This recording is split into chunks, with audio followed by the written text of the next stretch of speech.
Hi, I'm Kenneth WAJDA and I'm a professional photographer here in Colorado. And I'm here today with a photography talk about how to get published, especially how to get published in your local newspaper. The number one way, I remember back when I worked at a daily newspaper in the 90s, people would call up all the time and ask if there were any openings in the photo department, which there never were because it was such a wonderful job. I had the greatest time working as a news photographer. And nobody was leaving that assignment or that job once you had it. But people would say, well, how is it possible for me to get my start? How do I get in? And I had a real simple answer for them then, and it's the same answer now. With all the technological updates and the digital world that has happened, the answer is the same. Chase ambulances, chase fire trucks. Everybody in the photo department of your local paper can't be everywhere at once. And the one thing that you can do if you have time is if there's a fire down the street and you can get there and you can get it with orange flames coming out of the building, that's going to be much more valuable to the newspaper than sending their own guy, and then by the time they get there, the fire is cut down and there are no flames. Also, if you can call in and say, hey, I'm at this fire and I'm photographing it, are you interested? That tells them they don't need to go get the other guy and send them over there. So you just made a friend while you've offered them work at something that you are experiencing and you've found and you got access to before they did. Nobody can predict spot news. You have an equal chance to get there and to get it before anybody else.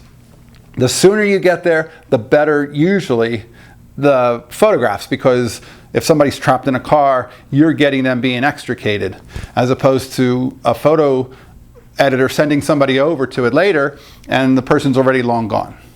So it's not the most fun thing to photograph. It's certainly a challenging thing. It's a difficult thing. You may need to work with your local police departments and find out, can you access a certain area? You could tell them that you're shooting it for a newspaper, but not imply that you're working for them specifically. But you could say you freelance. I freelance for the local paper. I'm going to attempt to sell them to them. And can I get over here and I'll stay out of the way? Or they'll tell you where you can go. Bring your long lenses. Bring your 200 and 300 millimeter lenses, because sometimes you'll be shooting from a distance just to stay out of the way. And be as unobtrusive as possible. You want to get a good report back to the newspaper that you are a complete pro at the incident, and they're glad to have you there and deliver the photographs to them.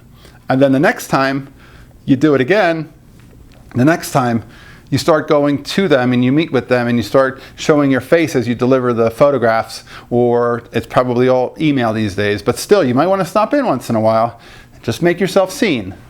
Eventually, personnel changes, somebody will be going somewhere on vacation, they don't have somebody to shoot something, and they'll say, hey, do you want to shoot this one assignment? And that's your in.